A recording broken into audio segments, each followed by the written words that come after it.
And welcome to Hannity. So President Obama is leaving office the same way he came in, as a rigid and divisive radical ideologue who will stop at nothing to undermine his political opponents. And that is tonight's opening monologue. All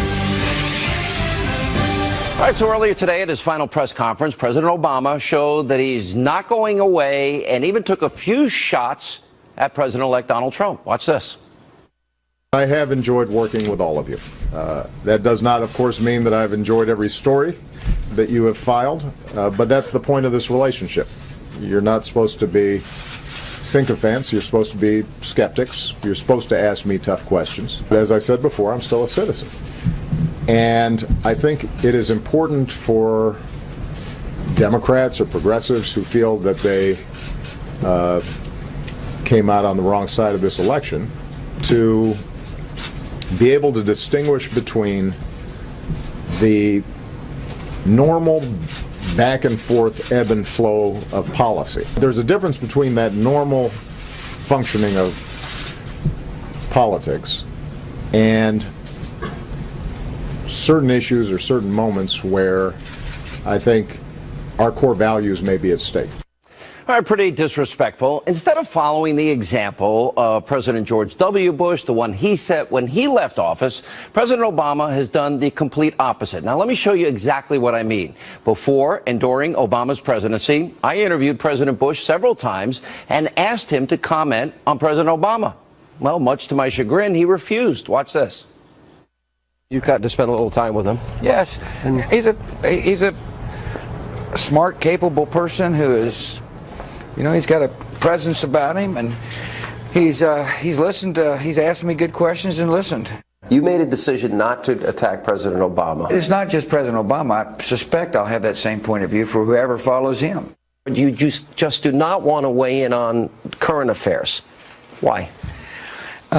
Because first of all, I'm trying to regain a sense of anonymity, which I know is impossible, but nevertheless, it's worth the effort. Secondly, I don't think it's good for the country to have a former president criticizing his successor. I'm sure you have a lot to say. We talked politics before we came in here. You're very engaged and aware of what's going on. I'm very aware of what's going on. I don't think it's good for the country to have a former president undermine a current president. I think it's bad for the presidency, for that matter. He'll tell you privately how he feels about President Obama, right? Because he won't tell me. Talk about message discipline. Yeah, that's really good message. That's probably the highest form of it, right? Why don't you tell people why? And the reason why Because you respect the office. I do. And I think the office is more important than the occupant. You see that, even with bad haircuts. I practically begged President Bush to go after President Obama and call out his many failed policies. He wouldn't do it. President Obama, on the other hand, had no problem completely trashing with regularity President Bush. You may remember this during the 2008 campaign. Take a look.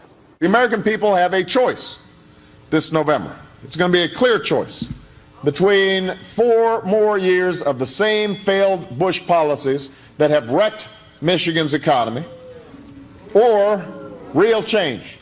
I believe that there is no separation between John McCain and George Bush when it comes to our Middle East policy, and I think their policy has failed. The way Bush has done it over the last 8 years is to take out a credit card from the Bank of China in the name of our children, driving up our national debt. That's irresponsible. It's unpatriotic.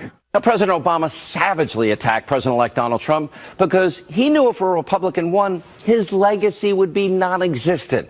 And President Obama refused to compromise even a little bit on his leftist ideology. He refused to work with the Republicans in Congress, and instead, he relied mostly on executive orders and actions and discretion to unilaterally dictate federal law.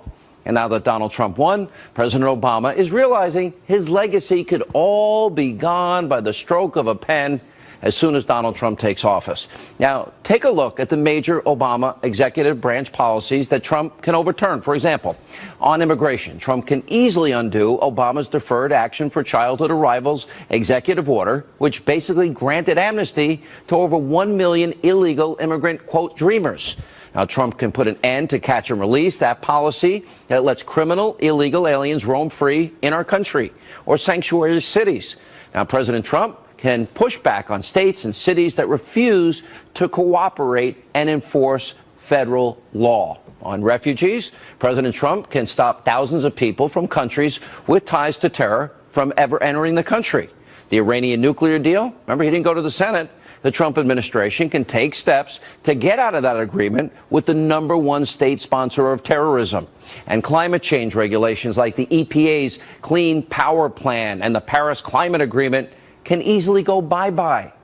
Well, then you go over to Congress, and then you throw in repealing, replacing Obamacare, and getting rid of Dodd-Frank and financial regulations. Now think about this.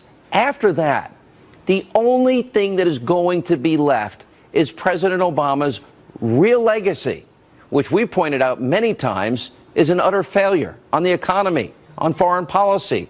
And unfortunately, this part will be much harder for President-elect Trump to get rid of. Now, the other part of Obama's real failed legacy is that he refused to change. He was so stubborn. He never came close to having a sister soldier moment like Bill Clinton did. Remember when he said the era of big government is over, the end of welfare as we know it? Bill Clinton adjusted, was pragmatic. He ended up working with Newt Gingrich. They balanced the budget. This president has never adjusted to reality. President Obama, he has been stuck and is predisposed, leftist, indoctrinated.